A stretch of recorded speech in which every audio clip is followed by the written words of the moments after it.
Viral Siddique ভাইয়ের নাকি ঘর ভেঙে গেছে, ওনার এখন থাকার কোনো ঘর নেই। এটা বিশ্বাস কতটুকু করতে পেরেছি জানি না, তবে সম্পূর্ণ বিশ্বাস করার জন্য তার বাড়িতে আসলাম। এসে দেখি তার ঘরে শুধু একটা চৌকি, ঘর বলতে কিছুই নাই। চলুন দেখে আসি। বন্ধন কিংবা আইডি কার্ড থাকলে তো একটা হয়তো বা সিদ্দিক ভাই একটা প্রতিবন্ধী ভাতাও পাইতে পারতো, কিংবা ভাবিও তো মনে করেন যে প্রতিবন্ধী ভাতা পাওয়ার যোগ্য। কি ভাত খাবেন না কখন? এই যে ভাবিদের থাকার ঘর, অন্ধকার। এখানে মানে কারেন্ট নাই নাকি? আপনাদের বাড়িতে কারেন্ট নাই?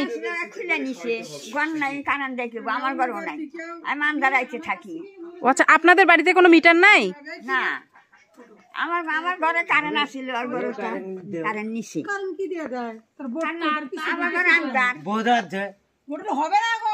এ ভাই শুনেন, আমরা ভাই সেদিন ঘর ইয়ে করার পর ভাবিদের কাছ থেকে আমরা নিয়ে দিব এখন। হ্যাঁ, আর সমস্যা নেই, বিল যেটা দেয়া লাগে আমরা ভাবিদেরকে দিব এখন।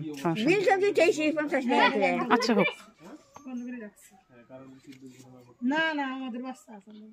মানে নিজের মিটারও নাই আপনাদের বাড়িতে? আচ্ছা, মিটার লাগবে না, আপনাদের ওখান থেকে নিলে বিলটা দিয়ে দিবে।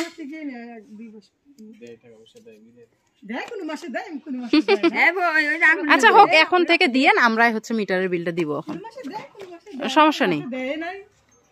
তা আন্টিরও তো কোনো ইয়া নাই, মিটার নাই, এটাই।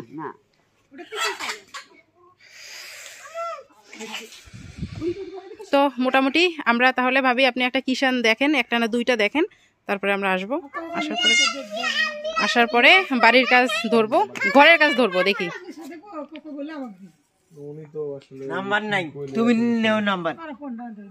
আমরা আজকে যাই, কিষান নিয়ে ফোন দেন। এই যে আমার নাম্বার ওই যে ওই ভাবির কাছে দিতেছি। হ্যাঁ,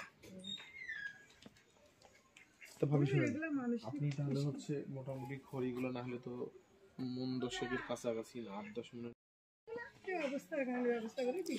এই চাষি কি 7 বিঘা জমি নিয়েছিল? ওর বাপের এই পালানগুলার বাপের, ওর বাপের এই পালানগুলার পালানের বেটা হে কোয়া গেছে, বেটা তুমি হিনে ঘর ছিল, বলছে তোমার বেটি হাতে বুনবো না, তুমি হিনে ঘর ছিল। 7 বিঘা জমি আনছিলাম বাবা আমার বাপের হাতে, 7 বিঘা। খালি যে উড়া ফালা দিলাম, খালি যখন দিঘিটো আর এই বাড়ি বিটা হয়নি আমার। 7 বিঘা জমি? হ্যাঁ, 7 বিঘা জমি আনছিলাম। আপনি তো মোটামুটি ইনশাআল্লাহ অনেক বড় পরিবারের মতো। হ্যাঁ, আমার কপালে নাই, কপালে নাই। না, বোন এখন যে অবস্থায় থাকে, বোন আমার ধনী হয়ে গেছে, বোন এটা তো মরে গেছে, বোন যখন অচলা হয়েছে। তার বেটা আছে, বেটারা আপনার বাবার বাড়ি কোথায়? বইরাটি কানামাল নেই। বাবা মা কেউ বাঁচি নেই আপনার? না না, ভাইটাই ব্রাদার? না, আমার ভাইটাই কিছু নেই, খালি আমার দুইটা বোন, বোনটার আমি আছি। এই 7 বিঘা জমি থেকে সিদ্দিক ভাই একটা ভালো ঘর বানায় দিলে তারপরেও কিছু করতেন। হ্যাঁ, এই ঘর হয় নাই। 7 বিঘা জমি মাইকে বিশ্বাস করবো না। সিদ্দিক ভাই যে ঘর নাই এই কথাটা অনেকে বিশ্বাস করতেছে না, জানেন? আমি আজকে নিজে স্বচক্ষে দেখলাম, এজন্য বিশ্বাস করতেছি।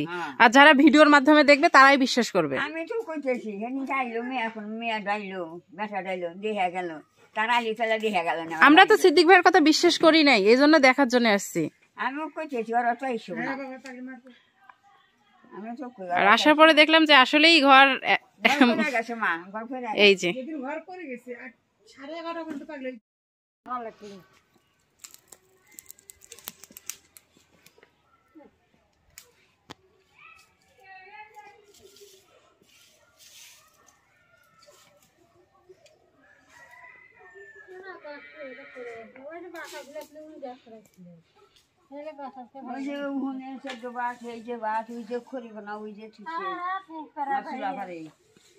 তো ওই ঘরে থাকে কিভাবে, মানে কোন জায়গায় থাকে?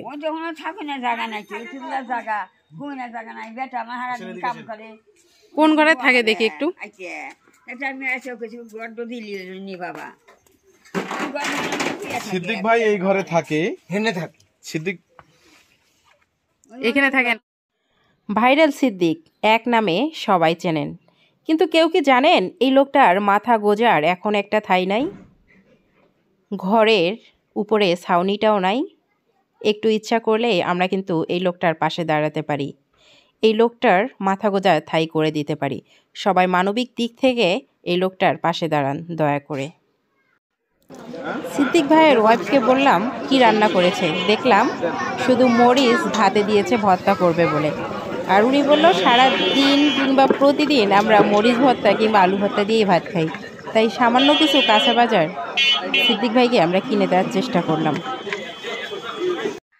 তো আজকে যেহেতু আমরা প্রস্তুতি নিয়ে আসি নাই, তাই সিদ্দিক ভাইয়ের ঘরের জন্য কিংবা বাড়ির জন্য আজকে হয়তো বা কিছু করতে পারলাম না।